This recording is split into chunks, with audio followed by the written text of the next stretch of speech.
के दौरान body part से ब्लड वापस हार्ट में फ्लो कर जाता है। इस कंप्लीट कॉन्ट्रैक्शन और रिलैक्सेशन के प्रोसेस को एक कार्डियक साइकिल कहा जाता है, यानी कि एक हार्ट बीट। अब हार्ट से बॉडी पार्ट्स की तरफ ब्लड फ्लो को समझने से पहले सर्कुलेटरी सिस्टम के सेकंड पार्ट यानी कि वैस्कुलर सिस्टम के बारे में डिस्कस कर लेते हैं। वैस्कुलर सिस्टम हमारी पूरी बॉडी में ब्लड को ट्रांसपोर्ट करने वाले ट्यूबुलर नेटवर्क यानी कि वेसल्स को कहा जाता है, जिनमें आर्टरीज, वेन्स और कैपिलरीज शामिल हैं। इन ब्लड वेसल्स में आर्टरीज हमारे हार्ट से बॉडी पार्ट्स की तरफ ब्लड को ट्रांसपोर्ट करती हैं, जबकि बॉडी पार्ट्स से हार्ट की तरफ फ्लो होने वाला ब्लड वेन्स के थ्रू हार्ट में इंटर होता है। इसी तरह हमारे बॉडी ऑर्गन्स और सेल्स तक ब्लड फ्लो को यकीनी बनाने के लिए हमारे बॉडी ऑर्गन्स में छोटी छोटी वेसल्स यानी कि कैपिलरीज मौजूद होती हैं, क्योंकि हमारे ब्लड में मौजूद एक खास प्रोटीन हीमोग्लोबिन लंग्स में से ब्लड फ्लो के दौरान ऑक्सीजन को कैरी कर लेता है। लिहाजा लंग्स से हार्ट और हार्ट से बॉडी पार्ट्स की तरफ फ्लो करने वाले ब्लड को ऑक्सीजनेटेड ब्लड कहा जाता है। जैसे ही ब्लड हार्ट से पंप होता है तो ये हार्ट के लेफ्ट वेंट्रिकल से निकलकर एक बड़ी आर्टरी में इंटर हो जाता है। इस आर्टरी को एओर्टा कहा जाता है।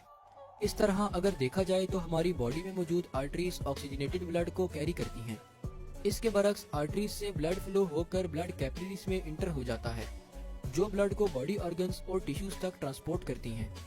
टिश्यूज में पहुंचकर ब्लड में मौजूद हीमोग्लोबिन ऑक्सीजन रिलीज कर देता है और वापस कैपिलरीज के थ्रू फ्लो होकर वेन्स में इंटर हो जाता है। क्योंकि बॉडी पार्ट से वापस आने वाले ब्लड में ऑक्सीजन मौजूद नहीं होती, इसलिए इस ब्लड को डीऑक्सीजनेटेड ब्लड कहा जाता है। हमारे अपर बॉडी पार्ट्स जैसा कि हेड, नेक, अपर चेस्ट और आर्म्स वगैरह से ब्लड जिस वेन के थ्रू हमारे हार्ट में इंटर होता है उसे सुपीरियर वेना कैवा कहा जाता है, जबकि इसके मुकाबले लोअर बॉडी पार्ट्स जैसा कि एब्डोमेन, पेल्विस, लेग्स और फीट्स वगैरह से ब्लड फ्लो होकर एक बड़ी वेन में इंटर होता है, जिसे इंफीरियर वेना कैवा कहते हैं। इंफीरियर वेना कैवा डायरेक्टली हमारे हार्ट के साथ अटैच होती है और इससे ब्लड हार्ट के राइट एट्रियम में इंटर हो जाता है।